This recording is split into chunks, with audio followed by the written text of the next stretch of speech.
This is the Bates Bobcast, our weekly podcast where we take a look at the week that was in Bates athletics. My name is Aaron Morse, and this week we reflect on the men's lacrosse team's tremendous season and look forward to the NCAA Championships for track and field and women's rowing. All that and more coming up on the Bates Bobcast.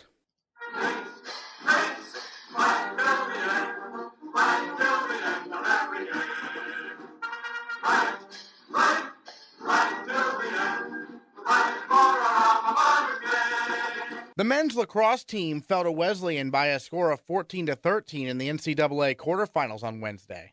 The Bobcats trailed 6-0 at halftime and by as many as 7 goals in the second half. Bates rallied to tie the game on Charlie Fay's 7th goal of the afternoon with 1:29 remaining in regulation.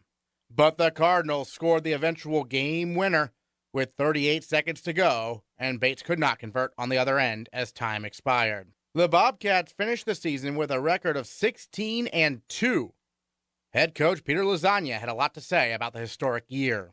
Looking back on the 2017 Bates men's lacrosse season with the head coach of the Bobcats, Peter Lasagna, and well, Coach, first of all, obviously the Wesleyan game, a thriller, a heartbreaker, however you want to describe it. Obviously you guys rally from 7 goals down to tie. Wesleyan gets the goal late. What do you tell your team immediately after something like that? Because it's obviously a tough situation with all the seniors realizing, oh, this is it for us. First, we cried a lot. It was very emotional. And when you have a vision that includes winning that game and moving on to another place you've never been before, it's a hard, harsh ending. And we tried to, as quickly as possible, get to being so proud of all the incredible things that they accomplished, and that, as Hallmark Cardi as it sounds, it was certainly an ending for one team, but it was very much a beginning for the next team and for Bates Lacrosse.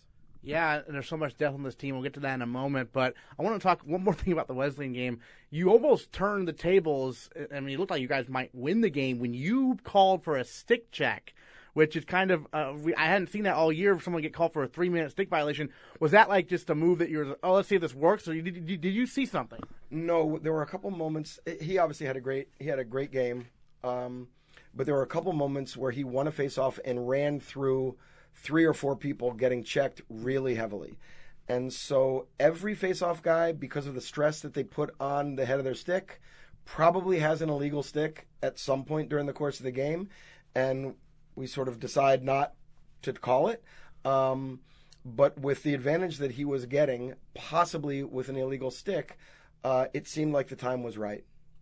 Yeah, and it obviously was. And Charlie Fay, what more can you say about what he did down the stretch, right? Well, his performance was remarkable, and I think the team's performance was remarkable. I mean, nobody thought, and I'm guessing not even anybody on the Wesleyan sideline, thought they were going to hold this team to 0 goals in the first half. And they did. And they get a lot of credit for that. And for us, that was experiencing something we certainly had not experienced all year on the biggest stage. So for us to just talk about believing, remembering what we do really well, which is score goals quickly, and staying true to who we have been all year long, and then watch it play out like that, where I think we went from every fan there, again, no matter who you were rooting for, went from, oh, this is too bad, hoped it wouldn't end this way, to, oh my God, Bates is actually going to win this game. Was one of the most incredible things I've ever been a part of. And it was, of course, it's very difficult to end that way, but to also just the admiration that I have for the effort is something none of us will ever forget.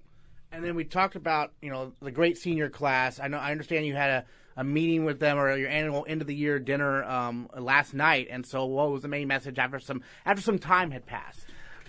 It was, who's going to step up next year?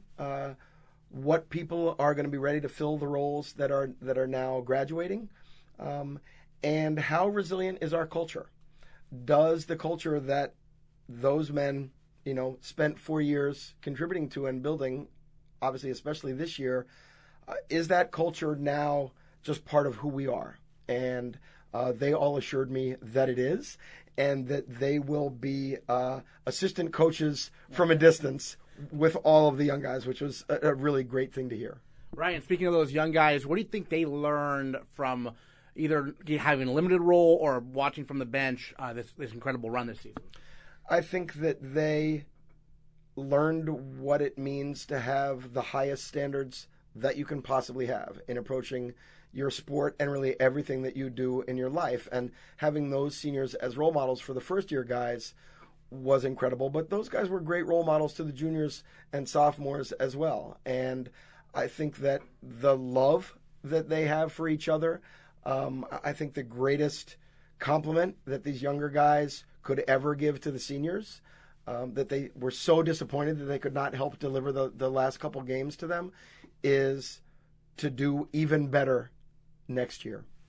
Obviously, a guy like Charlie Fay, you don't replace with one other person, most likely. You replace him kind of in the aggregate. So give me some names on attack next year we can look out for to maybe step up. I know Lasava obviously will be back, Clark Jones, but who else? Well, we hopefully get back a healthy Max Bresci and a healthy Jack Merritz, a healthy Josh Caldwell, three people that we planned on being very important parts of what we did this year. So we'd love to get them back healthy. We saw some first-year guys, Otis Klingbeil, do a really nice job at times. Duke Brown-Jones, now a rising junior, stepped into a really important role for us when Scott Baber went down. Curtis Napton, R.J. Sarka. Is Clark Jones going to be a midfielder or a lead attackman?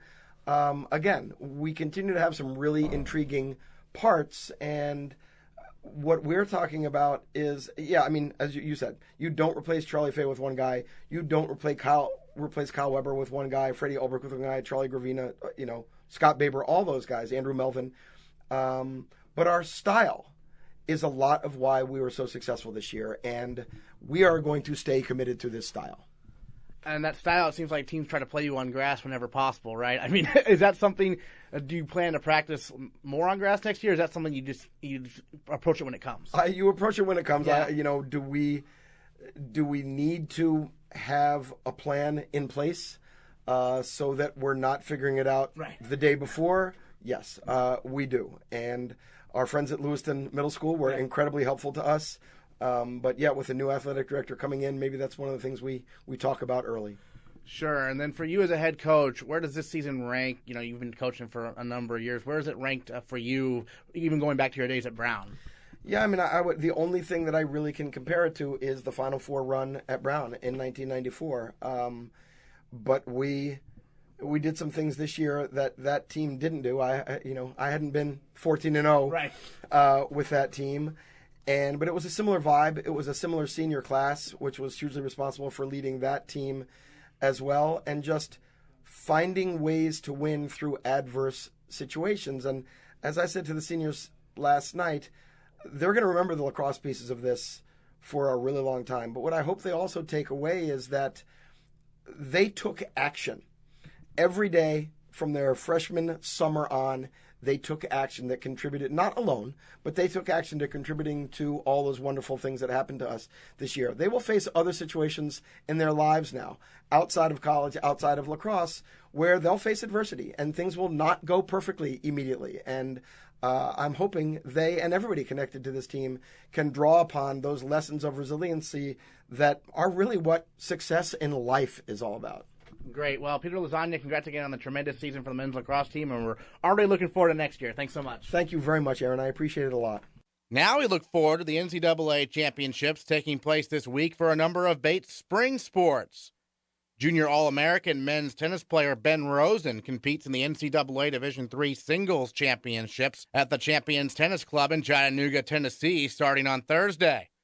This marks the second straight year Rosen has qualified for nationals. What has been your training process like since you found out you were going again? It's been good. These past couple of weeks, I've just been hitting a lot with my teammates, one-on-one with my coach. The last couple of days, it's been really hot out, which is good training weather for Chattanooga.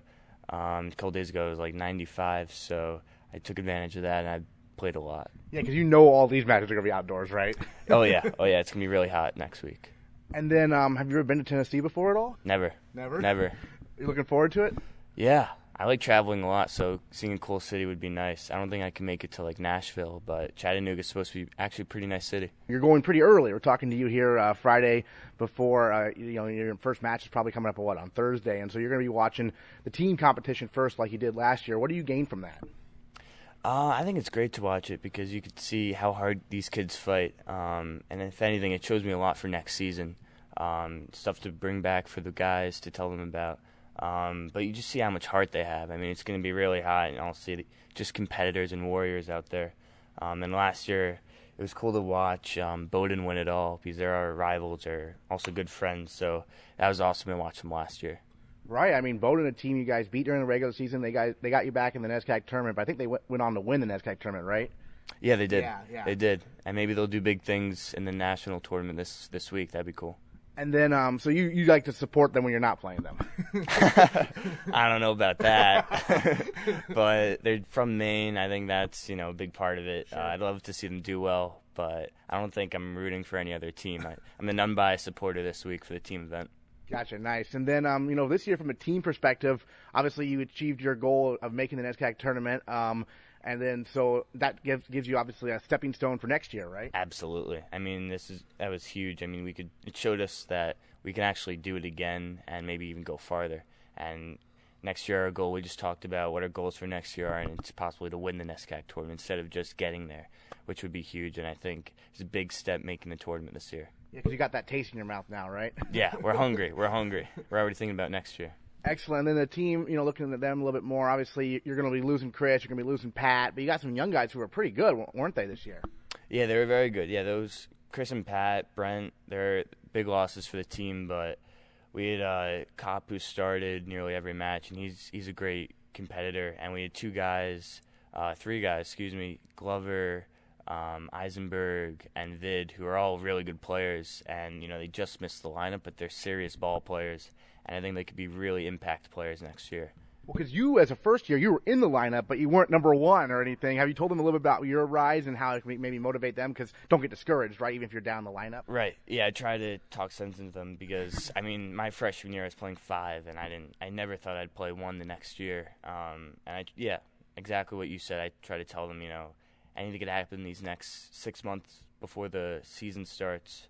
And I mean, what changed my position was just purely getting fitter and diet-wise and exercise, and I try to tell them that, and I think they're taking it to heart. I think we're going to be serious next year. You competed obviously last year at individual nationals, had a great run, became an All-American. What did you learn from that experience you're going to apply this year? I think that was a great experience. I mean, obviously it helps coming back this year. I've already been to nationals. I kind of know what to expect. And I just know that I just got to trust the process. I know it's still going to, I got to take every point one at a time, and I can't, look ahead. Every player there is, the best in the country, so I just got to respect every opponent, and I just got to fight my heart out. Last Thursday, a handful of Bates track and field athletes traveled to MIT for their last opportunity to improve their times or distances enough to qualify for this week's NCAA Championships. And senior captain Patrick Griffin took advantage of the opportunity in a big way. Griffin finished the 800 meters with the fastest time in the field, a personal record of 1 minute 51.22 seconds, which moved him up from 5th place to 4th place on Bates' all-time performance list in the event. The result is Griffin's first time qualifying for the NCAA Championships in an individual event in his career, and his first time going to outdoor nationals. Griffin has the 12th best time in the 20-man field entering the race. Talking with senior captain Patrick Griffin here on the Bobcast. Looking forward to the NCAA Championships for men's track and field. But first of all, you had one more meet there at MIT with a chance to better your time. You did exactly that. So how are you feeling out there? Pretty good? Yeah, I mean, the race felt really good. The 2 meets prior to that, I'd run, at Division III New England's, I had PR'd by about a second. And then the meet after that at Opens, I guess the race went well considering that I wasn't able to run 100%, but then I still ran really close to my PR, so that kind of indicated to me that I was ready to make another drop in my time. So this past weekend, the race just went the way I wanted it to, and I was able to win the race and then also PR by a few seconds and qualify for nationals. So. Yeah, and then what's the atmosphere like at a meet like that? Because everyone's it's their last chance to, as it says, to qualify.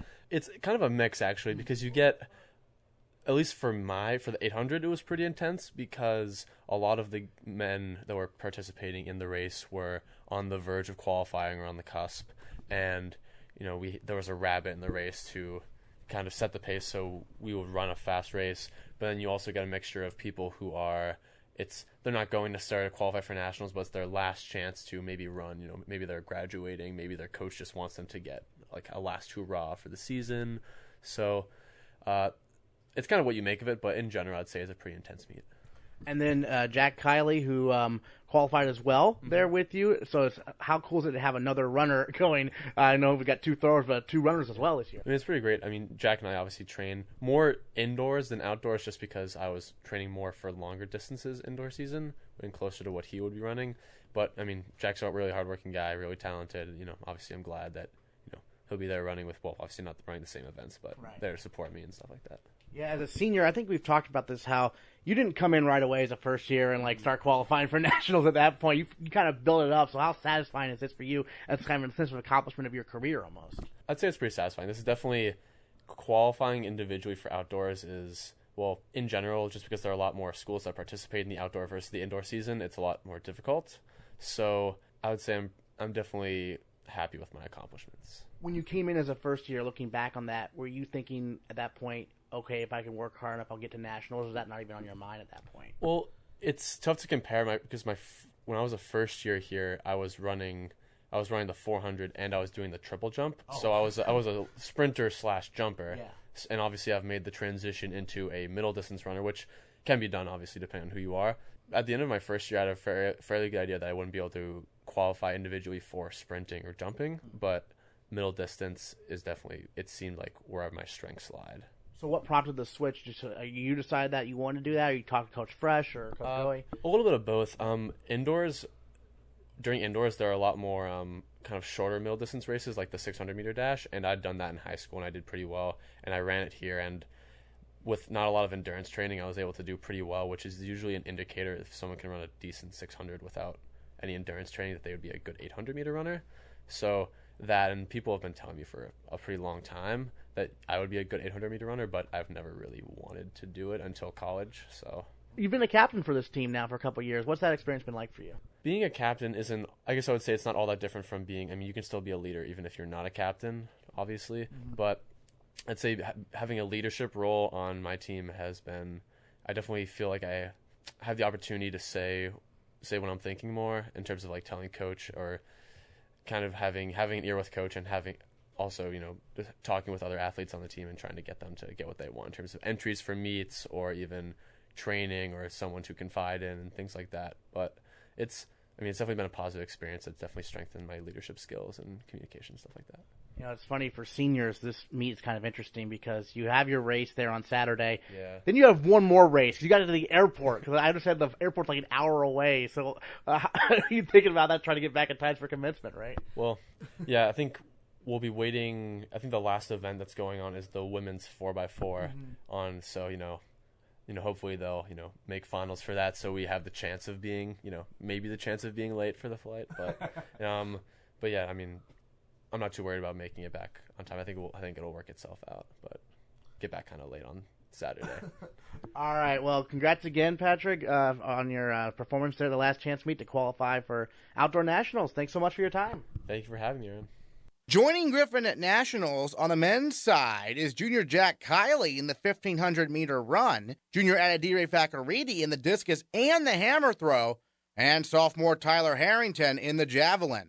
On the women's side, senior captain Allison Hill enters nationals as the second-ranked 100-meter hurdler in the country. She will also compete in the 200-meter dash and the 4x400-meter relay. Senior captain Jessica Wilson will compete in the 1,500-meter run and the 5,000-meter run. Junior Sally Cisse will compete in the triple jump, and sophomore Aiden Eichhoff will compete in the 800-meter run and the 4x400 relay. Joining Hill and Eichhoff in the 4x400-meter relay are first-year Paige Rabb and senior captain Claire Marconic. It all adds up to the most athletes the women's track and field team has ever sent to the NCAA Outdoor Championships. Head coach Jay Hartshorn previews the action, which begins this Thursday at the University of Mount Union in Geneva, Ohio. Well, Coach, a record 6 athletes competing at outdoor nationals this year for the women's track team.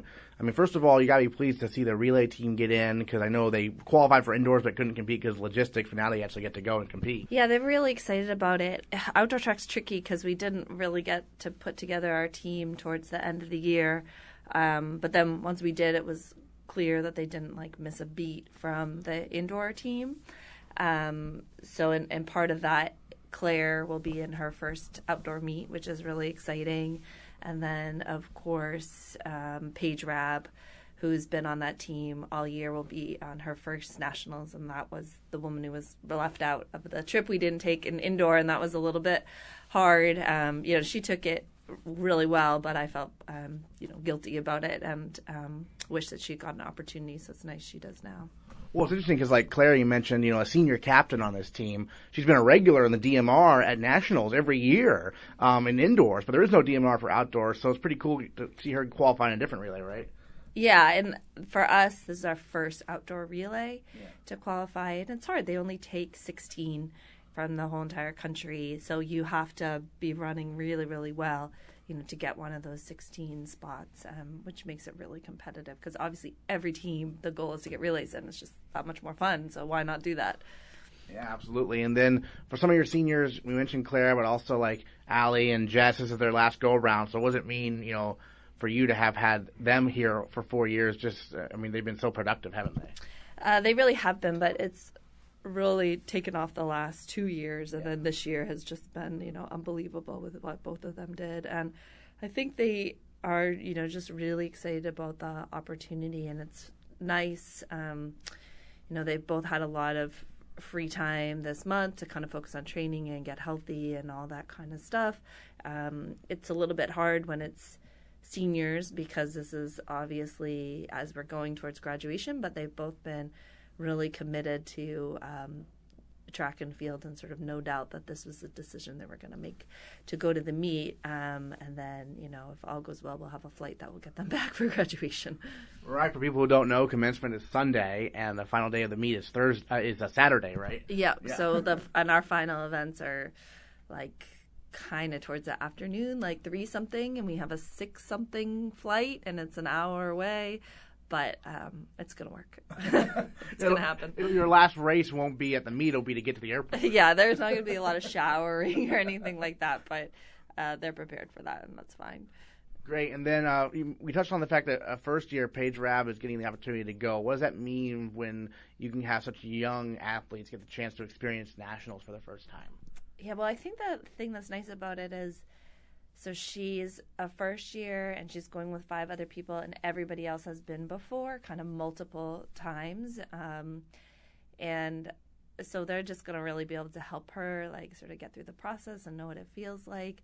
I know one of the guys said to her the other day, it's all fine, but don't worry, everyone gets so nervous, and so you just kind of need to expect it. So I think it will be easier for her to experience this as a team, and then I think she could turn into quite a good 400 hurdler, and have a shot in maybe not next year, but in the future, of making it again. And that this experience, if she makes it again, will really help her the next time for sure. One of kind of our breakout stars this year in track, it seems like, in cross country, before that was Aiden Eichhoff as a sophomore. She seems to really be having everything come together right now, isn't she? Yeah, she was. The end of her freshman year also had a really great season, and then she ran really well at indoor nationals and joined cross country for the first time. But it wasn't really until the last month that things really clicked. But that was the exact same pattern that happened last year, so we shouldn't be that surprised that when we got to sort of the end of the season championship time, that she really pulled things together. But for her to win NESCACs and D3s as a sophomore was really incredible, because she beat really good fields both times. And then, at nationals, they're all seated basically at the same time. There's one girl that's seated way in front of everybody else, and then everyone else virtually, visually, in a race, it all looks like the same time. Terrific. And then Sally Cisse, of course, a regular in the triple jump by now at nationals for the Bobcats. And she's ranked 9th this year, so she's got some – I know she was ranked a little bit higher in indoors. That's just because there's more athletes now? Yeah, in outdoor, there's certainly a lot of schools. So a lot of the California schools, Texas schools, Southern schools just don't participate in indoor, or they might go to one indoor meet, and if someone gets a qualifying mark, then they do. But for the most part, I'm not sure the number, but my guess is we sort of collect, 50 to 70 more schools as you get to outdoor track. So qualifying becomes that much harder, and then also they take 17 per event indoor on the women's side and 22 outdoor. So even when you're there in terms of being All-American or just competing, making finals, that kind of stuff, is that much harder. And the goal, obviously, though, is still top 8 gets you All-American, right? Yep, that's the same as indoor. So and they might come, it might be a little harder for a lot of us in outdoor, but I know that they're ready and they're going to give it their best shot, and that's all we can ask. Well, the team did so well at indoor nationals this year. That must give them a lot of confidence because it's a lot of the same athletes going to outdoor this year. Yeah, it is. I mean, it's different with the DMR is so heavily on whether you have a really good anchor, so that really helped us up. But yeah, everyone sort of has their own new little challenges in their event this year. So I think that is going to be exciting. But I also know that they're ready for it. They're ready for the trip, and they just have so much more of a fun time if there's a lot of them. And plus, you add the 4 men, so to have 10 athletes, it's just going to be really fun. And then that kind of just takes some of the pressure off leading right up to the event. And then when you're at the event, the pressure's still the same no matter what. But it helps sort of manage the whole week and make it, I think, a little bit more like athlete friendly for them than if it's just like them and me, right? Sort of worrying about it the whole time. Right, because a lot of the fun is getting to cheer on their teammates. Yeah, and that will be different for us between when you especially look to see with what men's events and women's events we have. We're in like 12 events, so that's like a track meet. That's like you're actually there watching a bunch of things, not just like, okay, this is the one day we have one person, and then maybe the next day we have one person, and then hopefully have people on Saturday. So it will be exciting for them to be able to like watch more of the meet, and hopefully.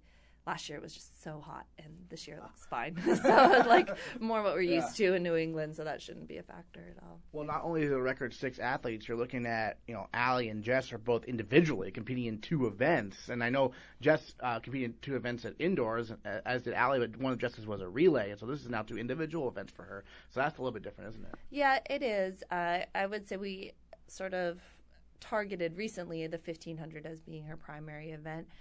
We weren't quite sure as the season unfolded, but that's the one we feel like, all right, let's focus a little bit more on that one, and then the 5K we'll just see what happens. And the 5K has kids that are coming back from 10K and 1500, so it's pretty common that most of those kids are doubling, and then it becomes more just like see how people feel, because hardly anybody does that fresh. And so it just makes it a little bit more racing versus racing on that day versus like, oh, what's this person's best time and what's that person's best time. So it plays out a little bit differently. And so we'll just kind of, see where she is in the mix on that day.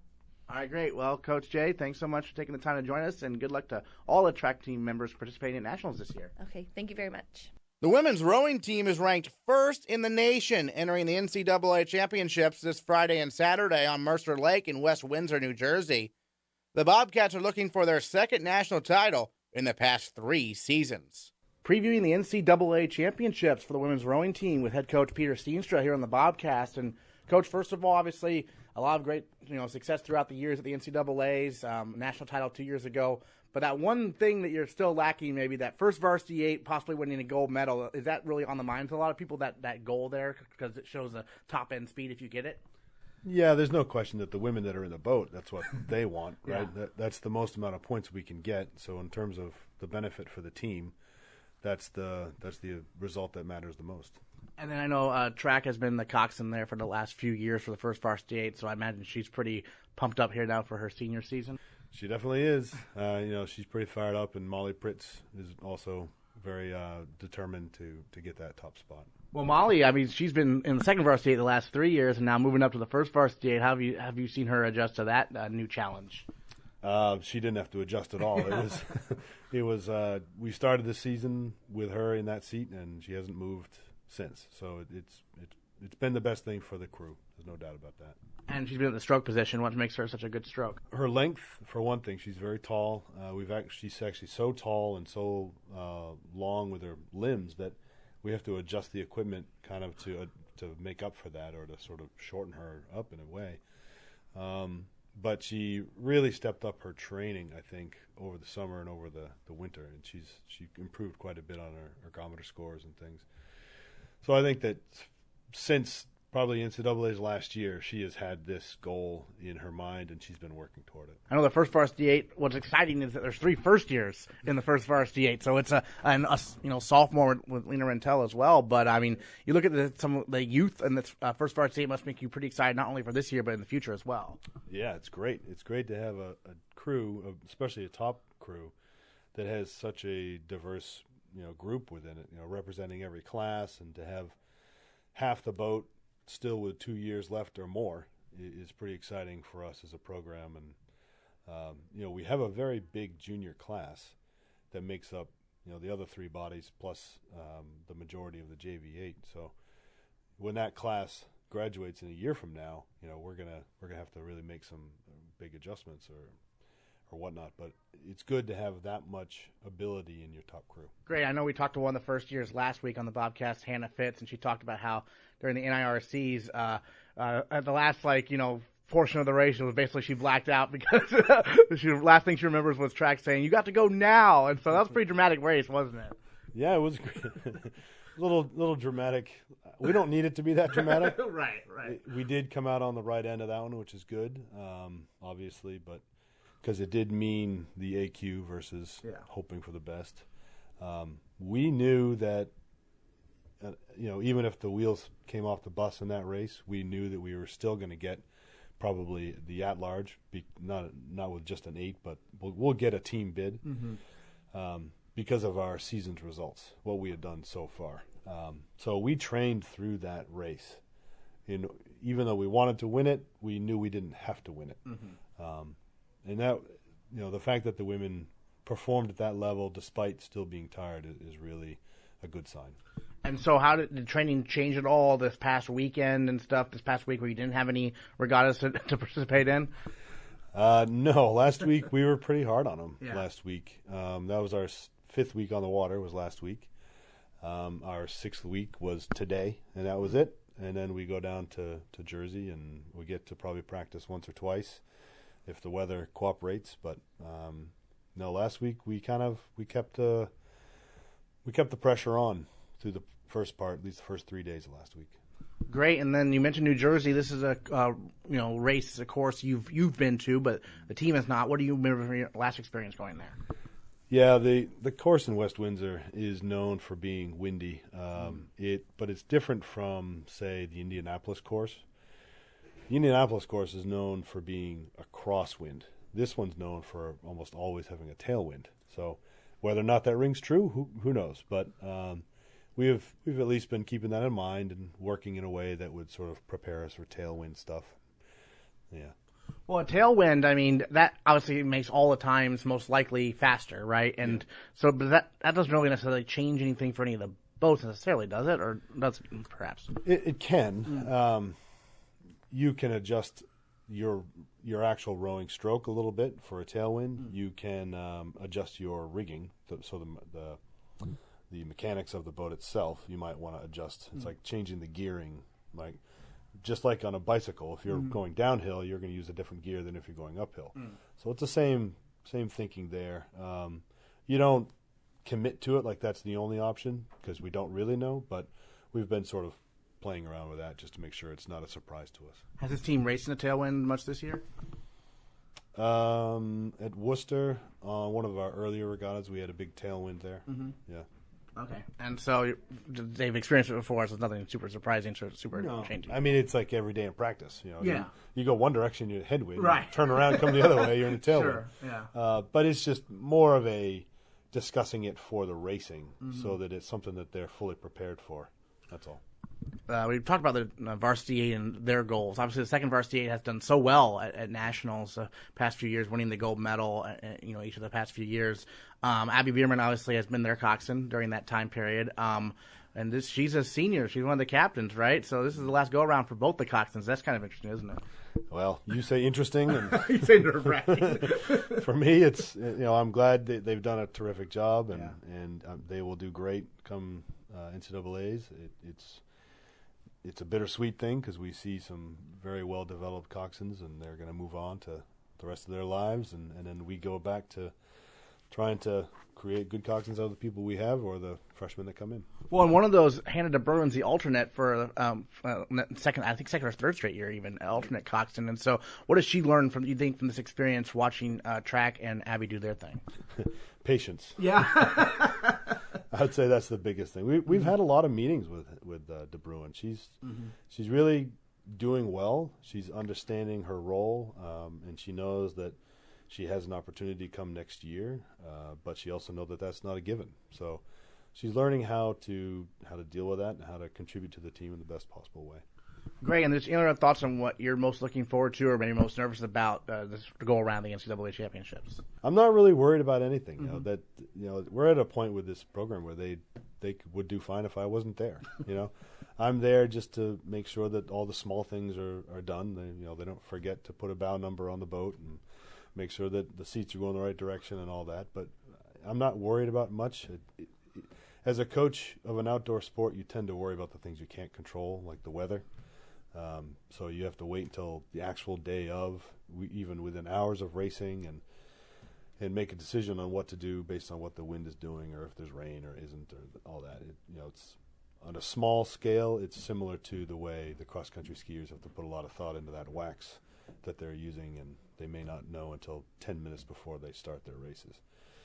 So that's the kind of stuff that I would say that I can worry about. But the last thing I worry about are the athletes. They're just focused. They're really dialed in. They know what they're doing. They're all pros. They put a lot more pressure on themselves than I ever put on them. So it's not going to do me any good to worry about them. If anything, I'm constantly trying to be a little bit goofy just to sort of relax them. Sure.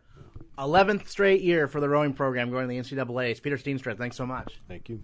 Next time on the Bates Bobcast, we'll let you know how all our athletes did at their respective NCAA championships, and we'll wrap up the year in Bates athletics. That's next time on the Bates Bobcast. Bates, Bates,